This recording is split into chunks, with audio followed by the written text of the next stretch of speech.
Wednesday on the Just Baseball Show. Welcome to it. That's Arm Layton, and I'm Peter Apple. We are grading the off seasons of the AL West. What's up, buddy? I also have to let all the listeners of the Just Baseball Show know. So as I do make my not gambling advice, I make a lot of futures bets. I want to let the people know, and they'll find out later in this episode, I never put 2 units on a futures bet ever. I don't think I ever have. And I did for a team in this division already. I saw the line. I jumped in. The off seasons aren't quite over, but we did the East. We did the Central. And now I feel like it's kind of time to wrap it up. Now it's time to get our future bets in. How are you doing, man? You just finished the Cincinnati Reds episode. Yeah, I would say I know you're jacked up. I'm really excited for this too. I know you're jacked up when you ask me how I'm doing, then don't give me a chance to answer and then start talking about the future bets. Like I'm ready to go, baby. I'm excited. But no, you've got a fresh haircut. I just banged out the Cincinnati Reds, which was another system that just actually depleted my energy to the nth degree, but reinvigorated to be able to talk about AL West grades because this is a really talk about a division that like got after it. You told me before we recorded about this futures bet, and I'm probably going to have to tail it now. Because anytime you put 2 units on a futures bet, which you said you never do, like I'm going to tail it now. If you defy your standards for something, I'm going to fail. I'm going to follow it.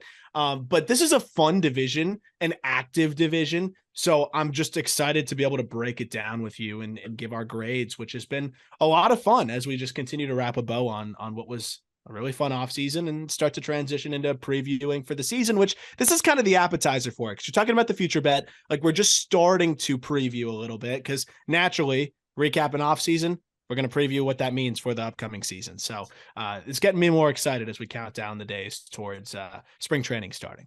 And talking about being active, you're so right, because in this division, you know, it's the A's, it's the Rangers, it's the Mariners, it's the Astros and the Angels.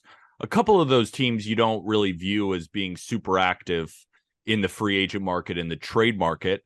But there have been 3 teams this offseason who have made 10 moves or more to their 40-man roster. The Mariners, the Oakland A's, and the Boston Red Sox. So there's a lot of moves to go over in this division because while the Mariners and the A's made a ton of moves, the Rangers made some enormous signings. Who else? The Angels made some big signings, like I said. Astros, like there are a lot of moves to go over. Do you have any starting thoughts before we get straight into it?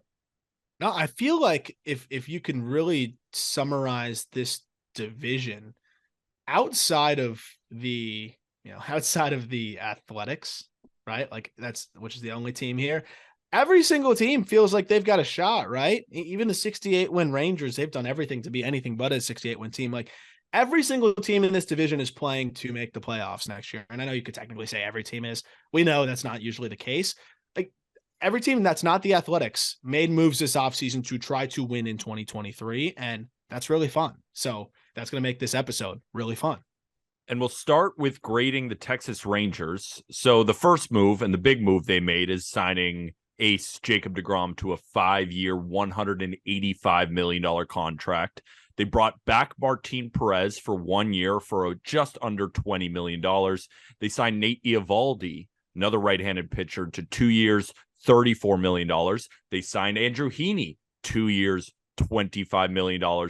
They also gave Danny Duffy a 1-year deal. They traded Jake Odorizzi. They traded for Jake Odorizzi from the Braves for Colby Allard. And they don't really have many departures, or at least they have some guys who are still free agents who they still could bring back, kind of like a Matt Moore type or a Cole Calhoun.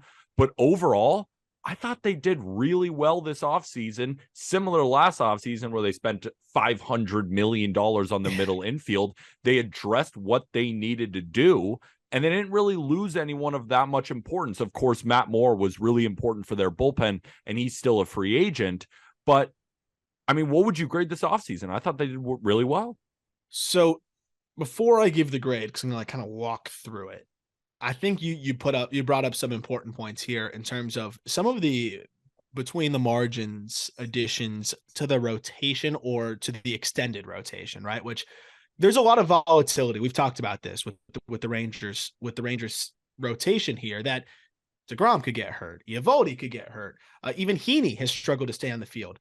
But if those guys are all healthy, this is arguably the best rotation in baseball. I love the Odorizzi addition and even the Danny Duffy, who's been struggling to stay healthy, but just another arm that is capable of starting in there. Because if one of these guys does go down, like you're not losing sleep with Jake Odorizzi being your 5, right? Like let's say Eovaldi isn't healthy. You plug in Odorizzi. Sure, that's a diminished arm, but that's still a viable 5 starter. So I like that they've built the depth too by adding Odorizzi, by signing Duffy with the guys that they have in their farm system that aren't far off, like an Owen White as well. I think this was a really darn good offseason. I think of all the ones that we're going to give grades, it was really solid. DeGrom, was it a lot of money, maybe quote unquote an overpay? Sure. I don't think you can overpay in baseball because it's not our money. So who cares? The only thing that holds this back from being an A+ for me, Peter, is what you guys talked about in the episode of like, forget exactly what we titled it, but you guys talked about how the Rangers kind of just forgot to address their outfield. That's the only thing that holds me back from giving them an A+. I think I'd go with an A. I think I don't know if I'd give them an A, because an A in my mind basically means you tried your best, you made trades, and you signed free agents that filled every single hole. And I think not addressing the outfield, they almost can't be in the A range for me. But one thing I kind of wanted to address, because I'm making my, top 100 players list, and the hardest player to rank is Jacob deGrom, of course, because we know when he's on the field, he's the best pitcher in Major League Baseball. But the problem has been availability. And I almost feel like that narrative has gone a little bit too far. Because if you look at Jacob deGrom in the past couple of seasons, so from 2017 to 2019, he made 30 plus starts. In 2015, the same. And in 2016, he made 24. So basically his entire career up until 2021, he was completely healthy. Then in 2021, obviously the injury, but had a 1.08 ERA. We even joked around about the fact that he maybe could have won this Cy Young in 2021. That's how good those 92 innings were. And then, of course, he gets banged up in 2022. And I think everyone is just now, all right, we can't really expect anything from deGrom. Even MLB Network ranked him 9th on their starting pitchers list. Like, sometimes we have a narrative, and then it goes so mainstream that the extremes start getting lifted up above what actually happened. Over the past 2 seasons, he's thrown 150 innings. But this isn't a guy who's thrown 150 innings every 2 years for his entire career. He's been a 200-inning guy every year except for the last 2. So I thought, while to your point, the Rangers might have overpaid because he's 34, but even if he gives you 20 to 25 starts, that money seems worth it to me. Yeah. But I understand why you're giving them an A, because their biggest issue was starting pitching, and they added 3 guys. But the problem is, Jacob deGrom, I'm not putting as much stock into the injury stuff as a lot of other people are. It's obviously a concern, but not as much. Eovaldi, Heaney, that's where it starts to come in for me. Not as much Eovaldi, but Heaney especially. I gave them a B+, because I thought they threw a ton of money at guys, and they almost went overboard on pitching. Not overboard, but you could have spread that money out in order to get some outfielders. So I gave them a B+. But I guess the question I want to ask you is, do you think, because obviously we're ranking as just baseball our top 20 pitchers, do you think the deGrom narrative of him getting hurt all the time is now a bit overblown, or are you really, really worried? Can I be like somewhere in between that? Because I No, 100% you have to have a fiery take either side. That's how it works these days. It's like everything you say I align with, because look, this is a guy that for me, I felt, and look, I'm not a doctor and I'm no expert on any of this, but I felt like deGrom needed to shut it down at certain points and just kept trying to come back. And instead of, maybe just shutting it down for the season, it was like, oh, he has a back issue, then he has an elbow, then he has a shoulder, then it's a lat, then it's all these different things. And it was like, I think he just needs to cool it for the rest of the year. So I don't think that it's been this, like major shoulder issue, major other issue, and he's missing huge amounts of time. It was like tweak, which is almost, I don't know, better or worse. I don't really know what to think of that. But at the end of the day, he hasn't had, thoracic outlet. Hasn't had Matt Harvey-esque issues, right? This is a guy that, again, when he's on the field, the stuff isn't diminished really at all, which is the most important thing too. Is it's not about the diminished stuff. It's really like you find out after the start, like, oh, he just didn't feel right. So I think that the narrative has been pushed because of the nagging aspect of the injuries, but they haven't been dramatic or really major catastrophic issues. So I'm with you. I think it's been a little bit overblown. And I think the Rangers are with you because they wouldn't have given this guy the contract that they gave him if they weren't at least somewhat less concerned than the general public. So I think anytime you get a Hall of Fame pitcher, that's really going to put them over the top in this offseason. I thought the Heaney signing was awesome because I think his upside is high end 3, and we've seen flashes of that. Eovaldi, when he's right, is high end 3 or better than that. And I loved bringing back Perez. That hedges some of the volatility of this rotation. But I agree. Like the offense is kind of, let's run it back. But at the same point, they did shell out $500 million for that offense last year. I lean A minus. I'll stick with the A because I said it at first, but I do think that you bring up a lot of really good points.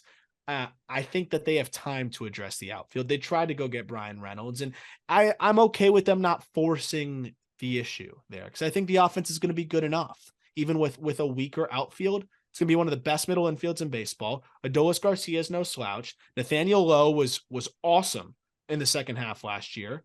So this is still going to be a really and catching wise, Mitch Garver is a guy that you can plug in and he hits a lot of bombs. And we saw some really good things from Jonah Heim offensively, which we never thought we'd see. I think this is a team that could still really hit. And even without forcing the issue in the outfield, they could still be an above average offensive team. So I don't know if I want to dock them too much for not pressing to make a move in the outfield because they might go make that as the season comes along. I'm going to still stick with the A, but you almost pushed me to an A minus. I do hear you on all the things you said. And I hear you too. And it makes me want to go up to an A minus and for us to compromise. But we also argued at the beginning when we were doing this is like on the Just Baseball show, we like to talk ourselves into things. Like if I have a point, I'll tell you. And then we kind of like, oh yeah, we both kind of agree. Or you'll tell me or Jack will tell both of us. And we always come to kind of an agreement. It's better radio when we just argue and get mad at each other and completely disagree. And so I'll stick with my B plus. You stick with your A. We'll move on to the A's. But first, I almost think that the Jacob deGrom narrative thing is similar to the Derek Jeter is overrated. Yeah. It's like, well, first of all, fuck that narrative. But continue. We figured out that by defensive runs saved, he wasn't a good defensive shortstop. And then it was like, wait a minute, all those Gold Gloves, should we take a closer look at that and see truly how good of a defender Derek Jeter was? And now that narrative has been pushed so much that now he's like a good offensive shortstop and a really bad defender and got lucky for the championships. I hear that all over social media. And it's like, dude, the guy had 3,000 hits. There was a reason he played shortstop for the Yankees for 20 years. Like he wasn't just a garbage bag. Like it's these narratives that we find a point and we're like, oh, we should look at this. And then it just spreads like wildfire. And it's like a politics sometimes. It's like you have an issue and then the extremes get it, and then it gets all overblown. No, I'm with you. Like it's important to provide context to like Derek Jeter with the information that we have now. He was not the jump throw legend that we thought, but at the same time, like don't use that to invalidate what was one of the best careers that we saw in baseball. So no, I'm with you on that. Let's get to a team that has really no controversies. That's the Oakland A's. The A's signed Jesus Aguilar to a 1-year, $3 million deal. They signed Jace Peterson, 2 years, $9.5 million. They signed Almedis, or how do you say it? Almedis Diaz? How do you say it, Arm? Aledmus Diaz. Aledmus Diaz, 2 years, $14.5 million. Big trade. The A's got Esturio Ruiz, Manny Pena, Kyle Muller, Freddie Tarnok, and Royber Salinas, and they gave up Sean Murphy and Joel Payamps. Sometimes we need Jack here to help us through the pronunciation. They also signed Drew Rucinski, 1 year, $3 million from the KBO. They signed Shintaro Fujinami, 1 year, $3.25 million from the MPB. They signed Trevor May to bolster the bullpen, I guess, at 1 year, $7 million. But they will be departing from Chad Pinder and Steven Piscotty. Um, they made a lot of moves. You can't fault them. They did make a lot of moves. I remember the offseason where they spent $0 and they Yes. turned around and they added some guys. Now, do I think they did all that well with the Sean Murphy deal? I think Asturi Ruiz is a good prospect, and I think Kyle Muller could be, an addition to their rotation, but I felt like they went for quantity over quality. We talked about that. Yep. None of these deals are that bad. I thought to myself, I'm giving them a C plus. I'm a little bit more optimistic about the A's. They made a lot of moves, and some you could argue are exciting. I'm excited to see Fujinami. I'm excited to see Ruchinski come back. Jesus Aguilar feels like a guy that, would you be surprised if he has like 15, 20 home runs? Like, no, I love Jesus. These guys, and Asturi Ruiz, he could win the Rookie of the Year in the American League. He's going to get plenty of run. We know that. Like, get opportunity. They did okay. The Oakland A's, you did okay. They did something. Definitely better than last offseason.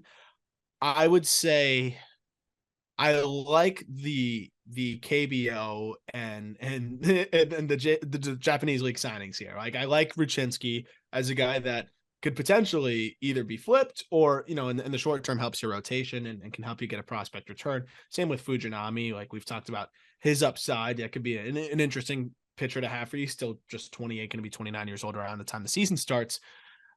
It's tough because the Murphy deal, it's like we don't know what was on the table. We've talked about that. And, I think in a nutshell, they did all right, and I'm not going to dock them too much for that. Jace Peterson was a multi-war guy last year, only 2.2 F4 last year. Like, that's a guy that you could flip for pieces. Aledmus Diaz, I was pretty shocked that he got as much money as he got, but I guess that was just the market. 2-year deal. He was a 0.6 F4 guy last year. He did only play 92 games. He had 12 home runs. I don't know who of these guys they're actually going to be able to flip other than, the two pitchers I think could be flippable. I think Jesus Aguilar could be flippable. Other than that, I'm going to go with a C minus just because I thought they forced the Sean Murphy trade a little bit. I almost would have rather have waited even longer. And generally I preach against that because you don't want to diminish control. But man, I feel like they could have had some better opportunities there. And then I don't like the upside pieces here. Like, generally, I think the Nationals did better. Like, when we talk about the Nationals, the guys that they signed that they could flip, I thought those were better flip guys than Jace Peterson, Aguilar, and Aledmus Diaz. So I'm going to go C minus. I'm just writing down.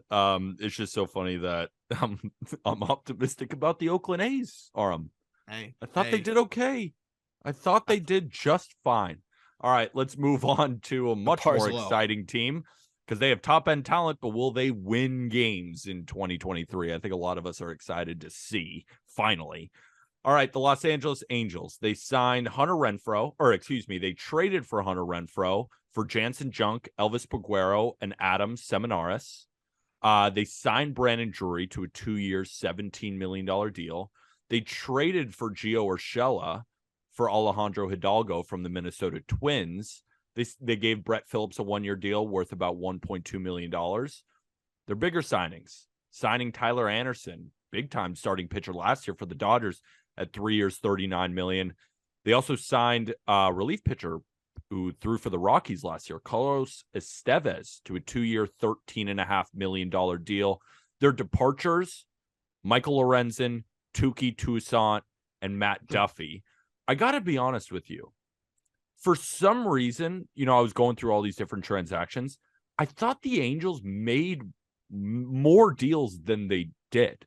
Really? I don't know why. I thought that the Angels were kind of a lot of moves. It is kind of a lot of moves, but I thought they made as many moves as the A's or the Mariners. Like, they were up there. I mean, they made some moves, but I thought, especially in a year where Ohtani's going to be a free agent, Arte Moreno said he's not going to sell the team. Mike Trout, he's only going to be this age for this much longer. He's now into his 30s. I thought for some reason they made bigger splashes.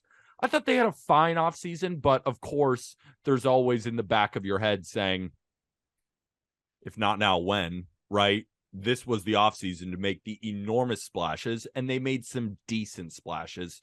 What was your reaction to their offseason? Yeah, so, I wonder like what moves they could have really made. Because you look at this team, and I thought Foolish Bailey summed it up really well, and this is the reason why I really like this offseason for them overall.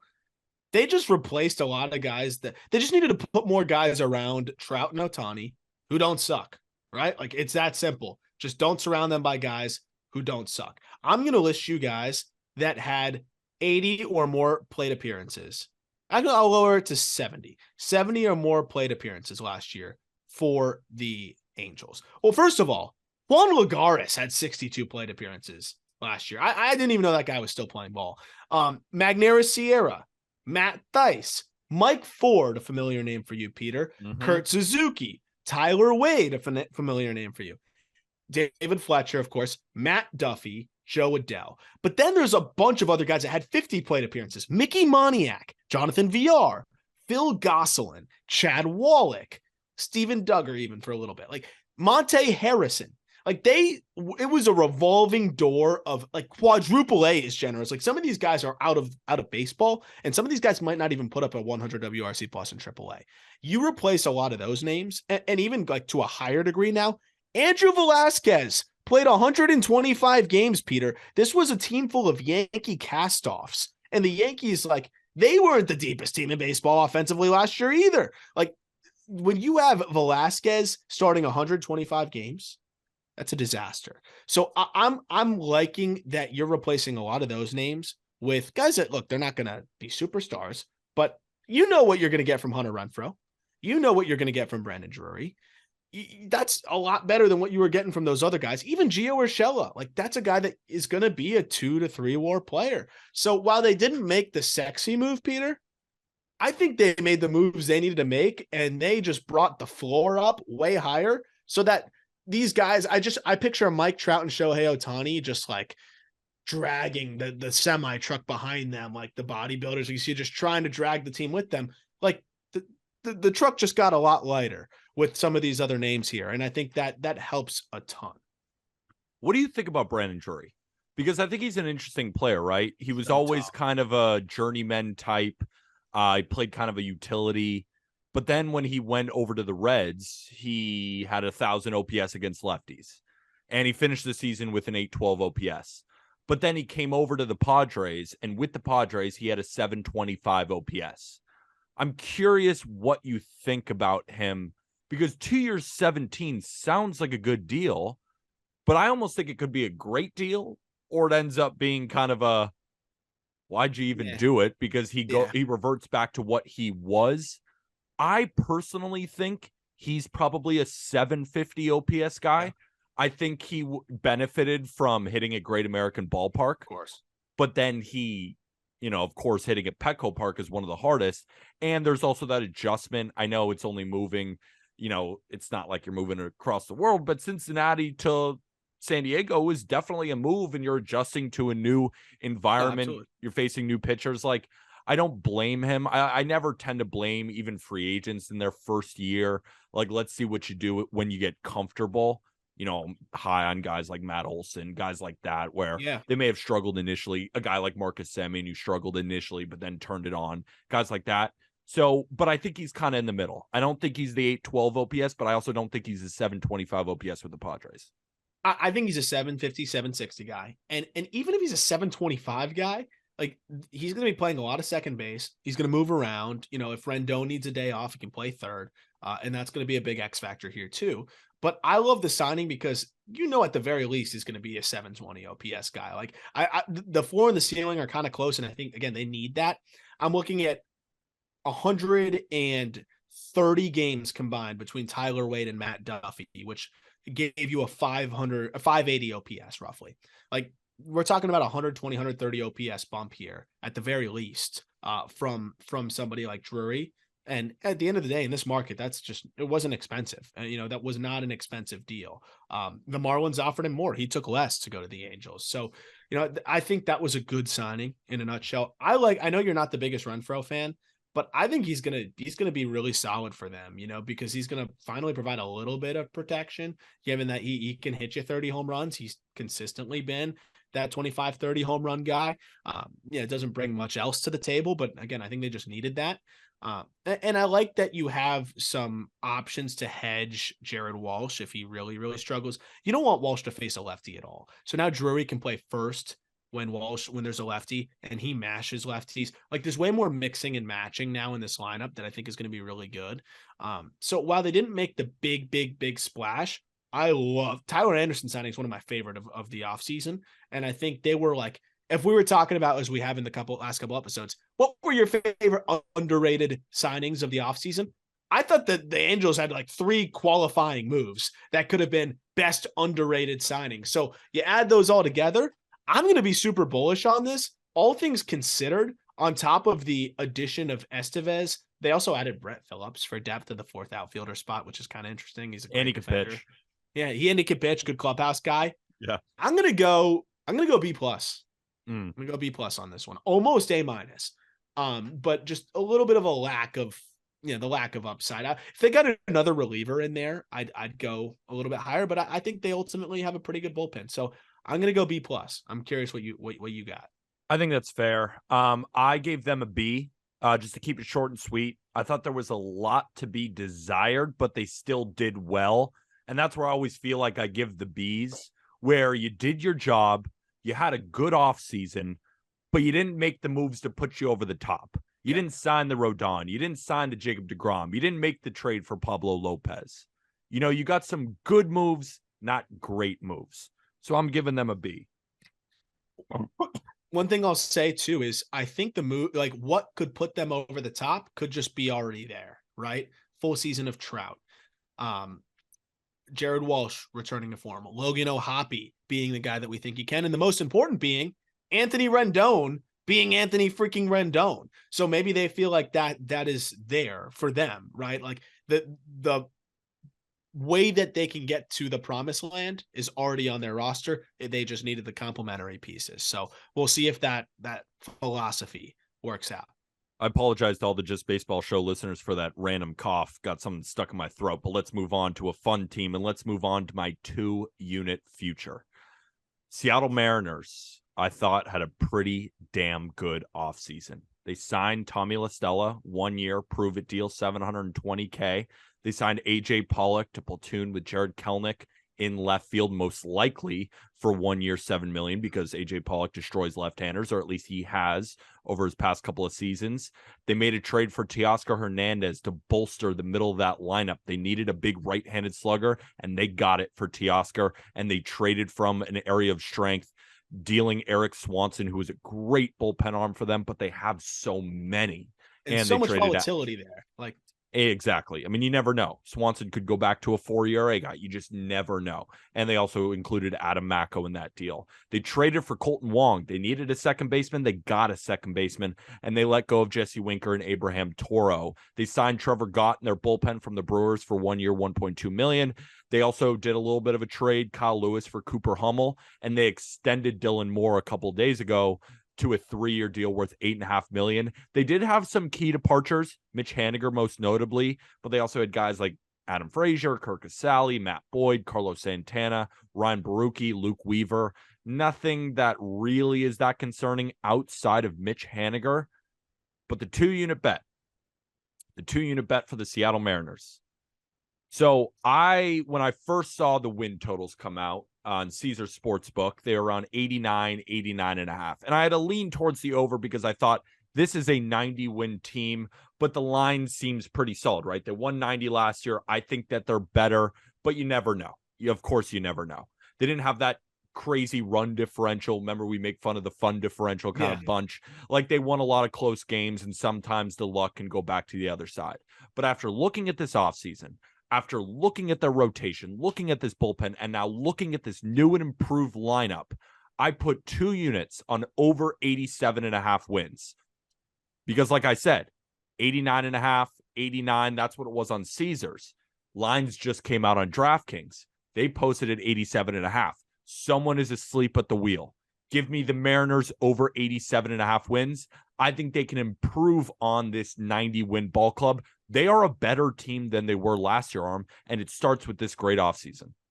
I mean, Jesse Winker wasn't going to happen there. I think that was clear, on the field. And then apparently there were some issues off the field with just the way he did or did not gel with the Mariners team, right? So that's one side of it. Mitch Haniger, I love Mitch Haniger. I think that was a really good pickup for the Giants, but availability is important, right? And Teoscar is a very similar player to Mitch Haniger and more available.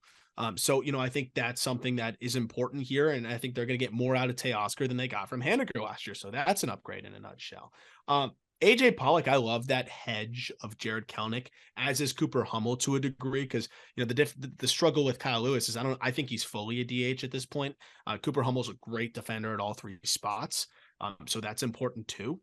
I actually really like the Tommy La Stella signing, because I think that's a really good bench piece too.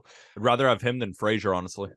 Oh, way rather. I would way rather have him than Frazier, which is crazy because we're talking about like a $7 million difference here, or $9.5 million. Isn't that what Frazier got? I already gave my rant on the Adam Frazier signing. So, that blows my mind. They didn't need to do anything in the bullpen, but they plug in and get Trevor Gott, like you said, and that's fine. Another team that doesn't make the major move, but maybe they didn't need to make the major move. And I think they're going to get better in a lot of ways naturally. Ty France played through a wrist injury. Julio Rodriguez is only going to get better and only played, I think it was 122 games last year. So you're hopefully going to get another 40 games out of him, or close to that. Nothing sexy enough for me to give them an A, but enough of really good moves. And I think hedging of any weaknesses that they had. And I love the Wong move for them. I mean, to swap Winker for Wong, I think was a win-win for both sides, because I think the Brewers, they needed that too. And they had an internal option at second, and the upside of Winker is enough. I'm going to go B. I'm between a B and a B plus, Peter, because there's nothing too exciting here, but maybe they didn't need anything too exciting. I wish they would move off of JP Crawford, but that's asking too much. I'll go B plus. I gave the Mariners an A. I thought they had a phenomenal offseason. And let me try and convince you. I knew you were going to say it. I knew it. Let me try and convince you. What were the holes of the Mariners? Like, it's not in the starting rotation, so they didn't need to make the trade for Pablo Lopez, or they didn't need to make the signing for Rodon or Jacob deGrom. Luis Castillo at the top, Logan Gilbert, George Kirby, Robbie Ray, Marco Gonzalez. They didn't need to sign anyone in the bullpen, because their bullpen, I think like 6 or 7 dudes I'd rely on to get the last 3 outs in a ball game. They needed a thumper in the outfield. Who did they get? Teoscar Hernandez, one of the most underrated hitters in baseball. This guy can hit 300 with 30-plus bombs. Like, he is an incredible hitter. Not a great defensive player, but still, like, fine. He's not some hole out there. They needed a second baseman, and who do you get? Colton Wong, one of the slick fielding second basemen in baseball, who's also got some pop in the bat. That's all they needed to do. Yeah. They even added a Trevor Gott, who I liked for the Brewers. They did everything that they needed to do. It's kind of similar to the Twins, who I gave an A, and I thought that the Twins had a fantastic offseason because they plugged basically all the holes they could.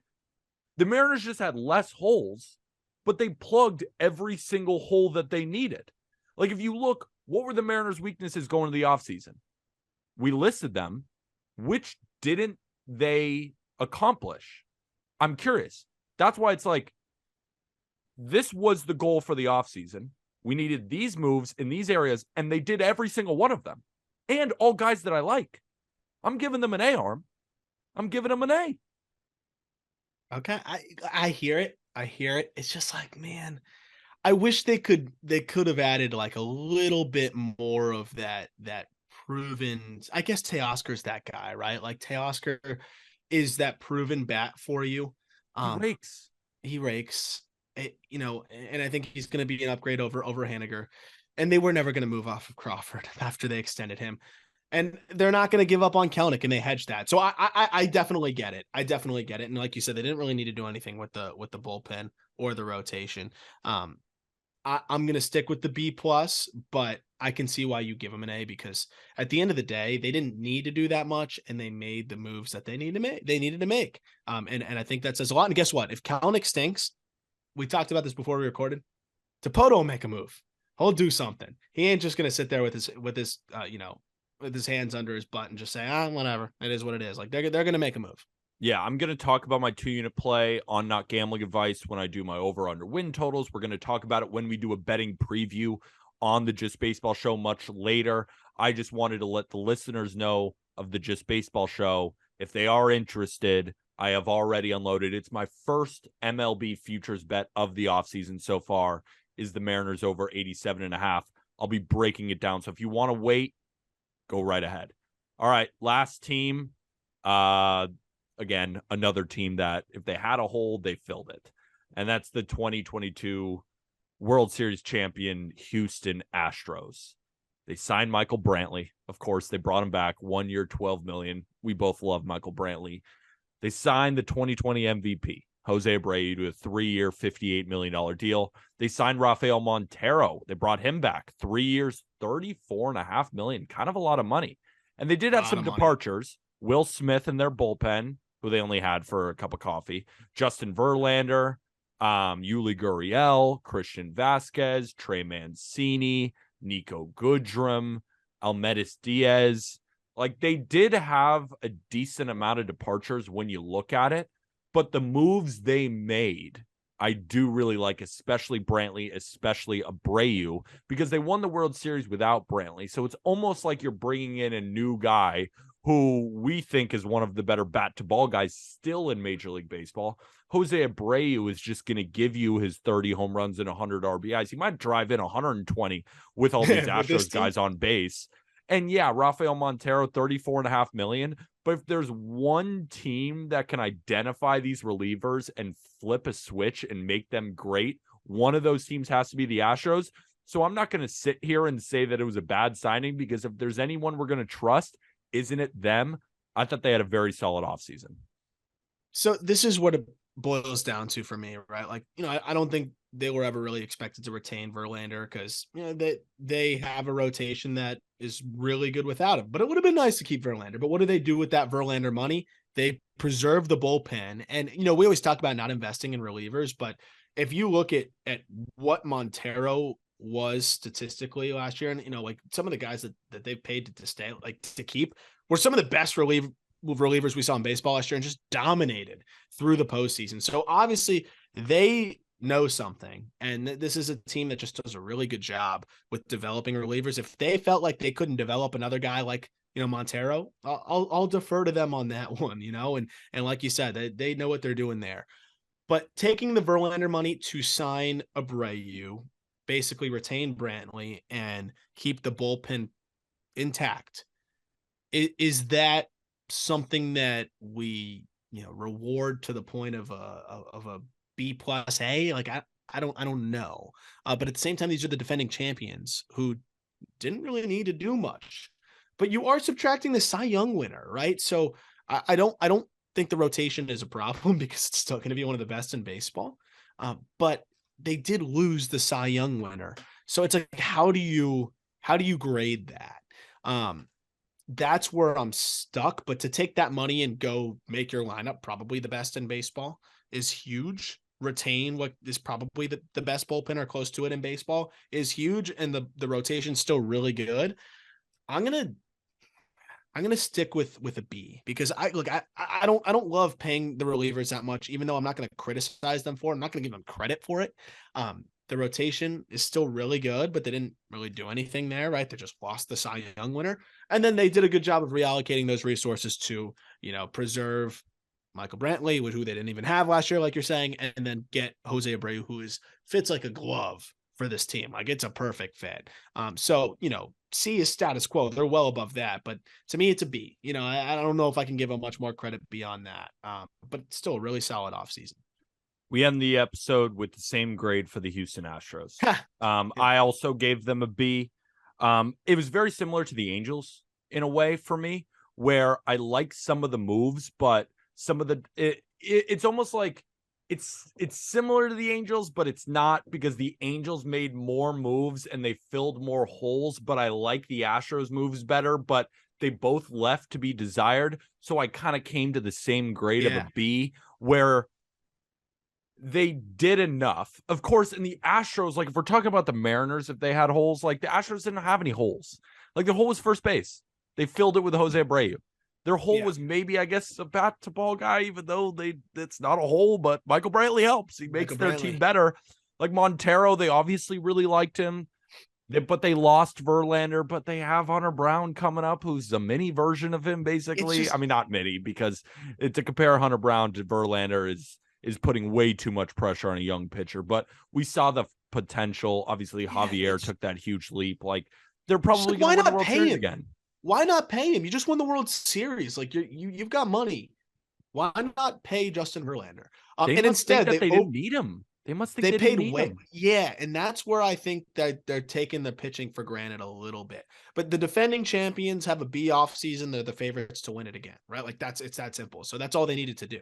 So it's not bashing them by any means, but like, just pay the Hall of Fame pitcher who just won the Cy Young. Like, I don't understand why they didn't want to pay him. Maybe I don't know if he wanted to leave. I doubt it. I think he was happy there. I don't know what the deal was behind closed doors.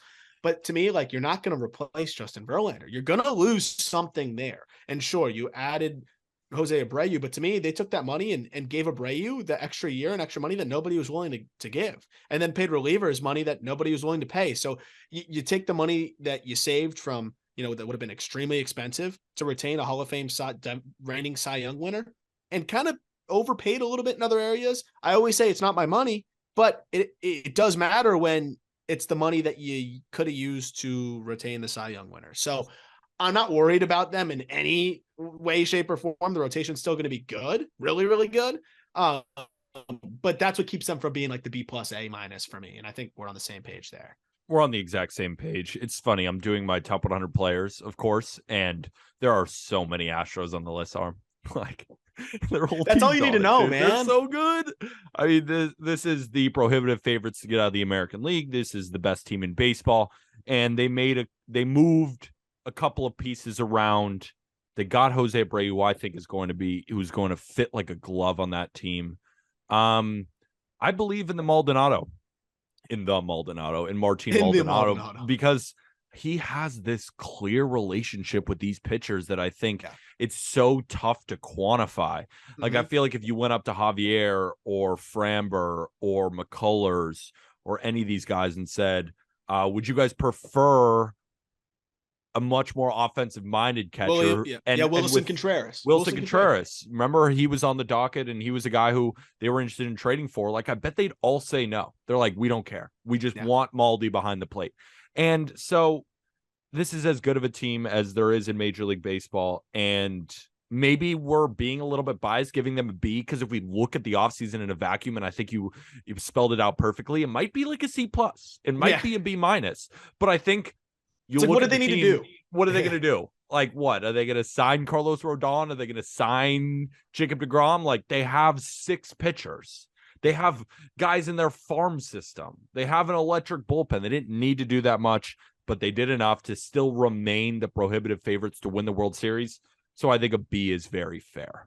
That's it. That's the end of this episode of the Just Baseball Show. Those are the grades for the American League West. Of course, we're back to 5 days a week. We're starting to get that little inkling that the season is coming up. We're less than a week away from pitchers and catchers reporting to spring training. So we're going to start doing 5 days a week. Of course, we're going to grade the rest of the off seasons, World Baseball Classic content, college baseball content, fantasy baseball content. It will all be live on the Just Baseball Show as well on justbaseball.com. Make sure to stay in tune with all the prospects on the call up with Aram. And of course, Jack's hopping on from time to time. Super Bowl picks are live on Not Gambling Advice. That's with Colby and I. We have, what else do we have? We have merch. Get your Just Baseball merch. I'm wearing my Not Gambling Advice tee. Arms rocking the hat. We have athletic tees. We have sweatshirts. We've got checkout for our basketball fans, Just Basketball Show. Really excited about that. I think these guys are crushing it over there. So definitely when you get a chance, go check out Brandon and Chris. They're doing a great job on that. On Show and Go with Taylor Davis, we got D Strange Gordon, D Gordon coming on the show. That should be pretty fun. So I'm looking forward to hearing Jack and Taylor Davis talking to D Gordon, really, really batting title winner, all-star, and by all accounts, a really cool dude. So content's been awesome. Also the Just Fantasy Show, Colby and Clay have been crushing that, getting you ready for fantasy baseball season. And I just put out the Reds top prospect list that is out on the call up and on justbaseball.com right now. Loaded system, borderline top 5 system. A lot of fun to write up, and you can get your Ellie De La Cruz dose over there as well. That's all I got. And all this growth is thanks to you guys, the listeners of the Just Baseball Show. We appreciate you guys following along with us. We wouldn't be here without you guys. There's a lot of people who have been in our, DMs, who have been following along since the beginning, since episode 1. And it's just crazy to see how far we've grown. And I can't thank the listeners of the Just Baseball Show enough. If you have been enjoying the content, we would really appreciate, again, you want to get some merch, but if you don't want to spend a dime, we totally understand. If you could rate this show 5 stars on Spotify, on Apple Podcasts, it helps and supports the show the most. And subscribe with that, on YouTube. Subscribe on YouTube too. Click the like, leave a comment. What grades would you give this division in terms of the off season? And with that, thank you, everybody.